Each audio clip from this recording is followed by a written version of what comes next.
My name is James Matthew Peterson, and something strange has been going on in my apartment. I moved into my new place on the Lower East Side of New York in April, and at first, everything was great. Rent wasn't too crazy, and I had adequate studio space for my photography. I always loved photography. It started out as just a hobby, but morphed into something much greater. Over the years, it has really become my passion. What I love most about photography is that it captures the things we hold most dear, exactly how they were, and how we wish to remember them, in a tiny, evanescent moment in time, to be preserved that way, forever. As far as I can tell, it's about the closest thing to time travel we'll ever come to. So when it came time to find a new place, one with enough to display my work was paramount. While not having a roommate felt lonely at times, I didn't mind being on my own. The first time I had a chance to bust out my camera, a new mirrorless Nikon that I had recently gifted myself as something of an early birthday present, was at the housewarming party I threw about a month after I moved in. Everyone was having a good time, drinks were flowing, laughs were had. But most of all, I was just enjoying spending time with my old friends in my new place. A little after 11 p.m., around the time several of my friends were getting ready to head out, as they had work early in the morning, my friend Grace suggested that we all take a group picture to commemorate the occasion. Since I was a photographer and I had a nice new camera and all. Capital idea, I thought. On that, I went to my room, retrieved my camera and tripod, came back to the kitchen, set the camera up on the tripod, set the timer, and made my way into the frame. There we all were, smiling and happy. Then, click, the camera went off, indicating that the picture had been taken, and cementing that moment with my friends forever. After that, the party rapidly wound down.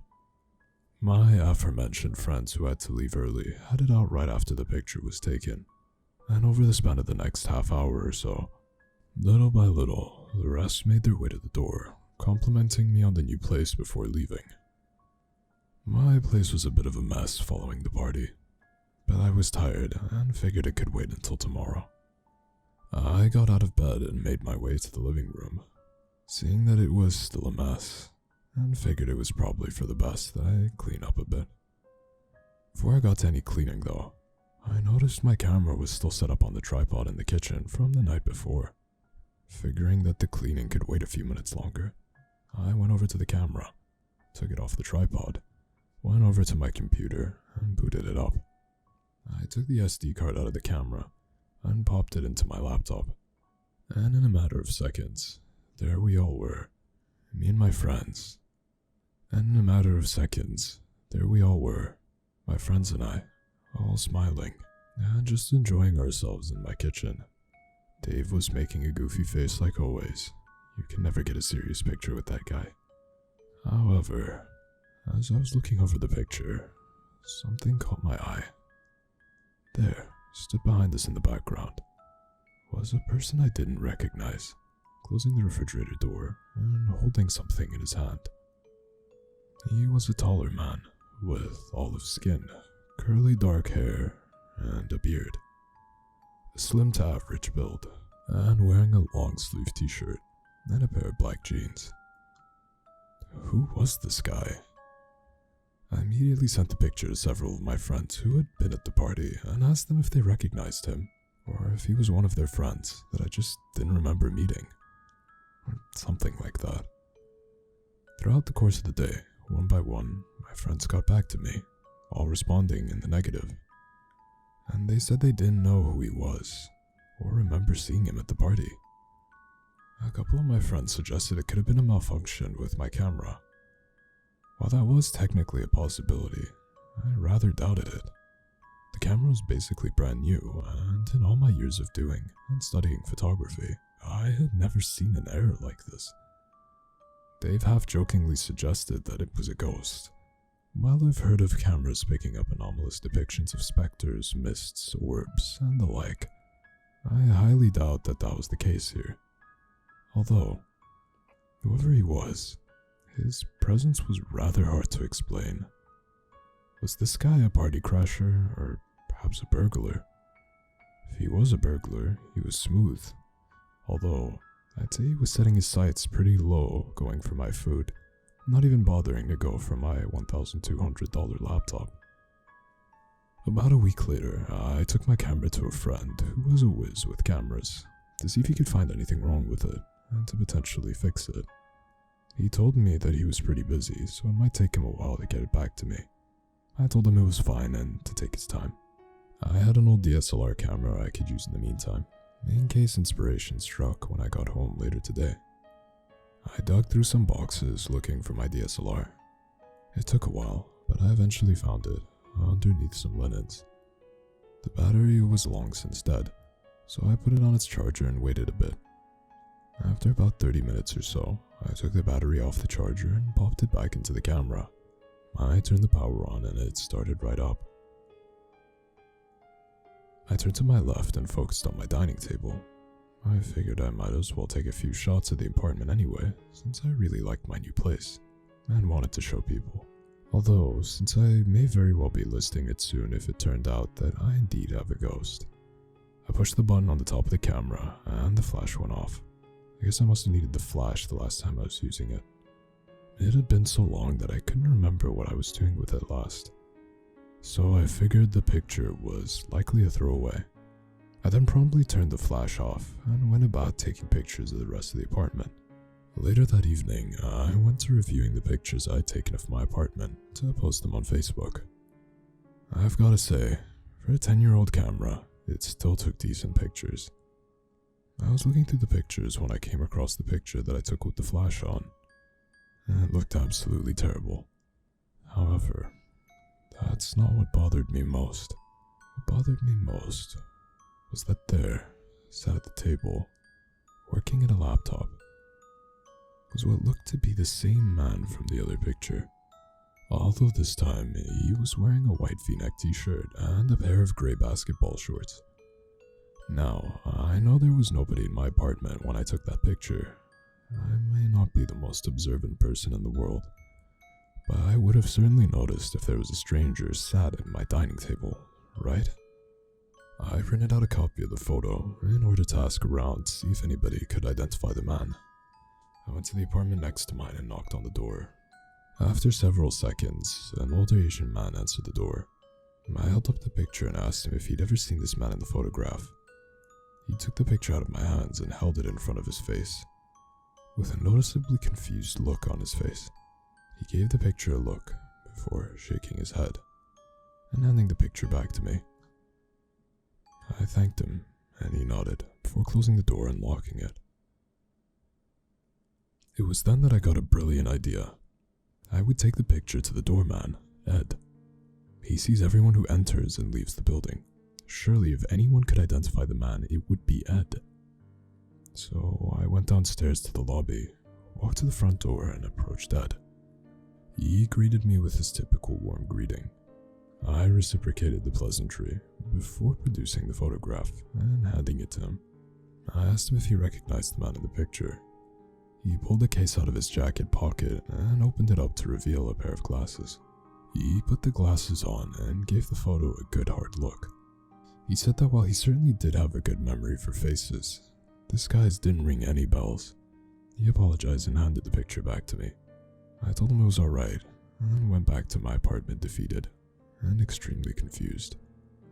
It was about 3 days later that my friend got back to me about my camera. He said that he took the thing apart and examined it top to bottom.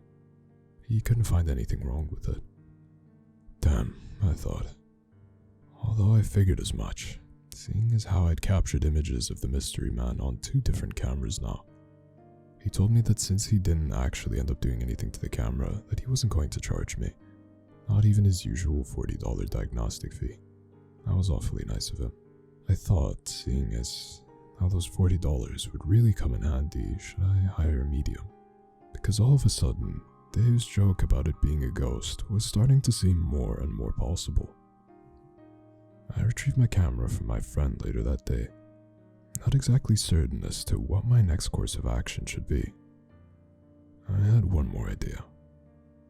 While I was no filmmaker, I knew my camera had the ability to shoot videos, and reasonably high quality ones at that. So I figured I would set the camera up in a covert location, making it a de facto surveillance camera, and try to catch this intruder in the act. Since my camera was not designated as a cinema camera, I was limited to a 29 and 59 second clip. That gave me a very small window of time to catch something, but I was willing to give it a try. The following afternoon, I set my camera up on my bookshelf, pointed it towards the living room and dining area, hit the record button, and left to go grocery shopping. I returned a little over an hour later, with groceries in hand. I put the groceries away and went to view the footage. I was excited and nervous to see what I caught. I took the SD card out of the camera and put it into the computer. I opened up the file and watched the footage. The first thing I saw was myself, starting the recording and leaving the apartment. Nothing happened for the next almost 16 minutes. I was starting to lose hope. But I heard that sound, like my front door being unlocked, followed by the sound of a door opening and closing. It was with a nervous anticipation that I watched the video for the next couple seconds, when suddenly, the man from the pictures walked into the frame. He just waltzed on into my apartment like he lived there. He looked as calm, cool, and collected as ever. He set his keys down on the table, took his jacket off, and set it down on the couch, and then sat down and started watching TV. The nerve of this guy. Firstly, how did this guy get a key to my apartment? Was he a maintenance guy or something? Also, what was the purpose of these intrusions? Was it just to hang around at my place? I continued to watch the footage to see what he would do, but he didn't really do much of anything. At one point, he got up and fixed himself a snack, and then went back over to the table, began working on his laptop. I watched as he worked for several minutes, when suddenly, he slowly looked up from his computer, and methodically turned his head, looking almost directly into the camera. It was at that point that the video ended. Damn, I yelled. I need to get more answers than that. Who was this intruder, and where had he gone? It was then that I disappointedly closed my laptop, and hung my head, feeling as though I had not gained any ground in solving this mystery. I was sat there holding my head in my hands, when a worrying thought came over me. What if he's still here? Not knowing what to do, and figuring there was no time like the present, I gathered up some things, called an Uber, and headed down to the police station to see if there was anything they could do. When I arrived at the police station, I asked to meet with the detective, and after about 15 minutes or so, I was called to speak with one. I entered a small, cramped office where a detective was sat behind the desk. He was an older gentleman, I would guess to be in his mid-50s, with wavy salt and pepper hair, and a thick mustache, and an overall austere demeanor. He asked me what it was that he could do for me. I told him that I believed I had an intruder in my apartment, possibly a squatter, and I wished to file a police report. He asked what evidence I had, to which I showed him the pictures of the video I had taken. He questioned me as to how I didn't realize there was a stranger at the party, as well as how a guy sitting at a table right in front of me without me noticing, to which I told him I was honestly stumped. He returned a blank stare and an overall confused look, before asking me to confirm that I didn't know the man in the photos and video. I confirmed that I didn't, and he went on to explain that the most they could do was file a police report for a suspicious person and log it into some database. I opted to go that route, and a report was made. I asked him if there was anything else I could do, to which he shrugged and said that he suggested that I go take more pictures, and gather more evidence if I wanted to. But that was about it. On that, I thanked him for his time, shook his hand, and left the police station. When I got home, I figured I might as well get right to work gathering more evidence. I figured this mystery man just kind of appears out of nowhere. I might as well just take a bunch of random pictures all over my apartment and see if he turns up in any of them. I took a set of 9 pictures. Afterwards, I went straight over to my laptop to see what I got.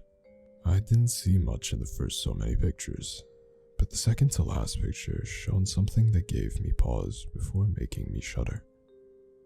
It was the man, standing in the middle of my living room, holding up a camera, and it looked as though he was looking directly at me. Part 2. My name is Mika Toller. Something strange is going on in my apartment. I moved into my apartment on the Lower East Side of New York in January, and at first, things seemed fine. I loved living in a place where the rent was manageable, and that I had an excellent view of the city. Most of all, I really enjoyed living alone. Nothing and no one to bother me, so I could just focus on my work. Everything was fine until one night in May. I was up late one night, designing a logo for a new startup company that had contracted me to do so. I was just about ready to turn in for the night, but figured that a late night snack was in order. I powered down my computer and headed for the kitchen.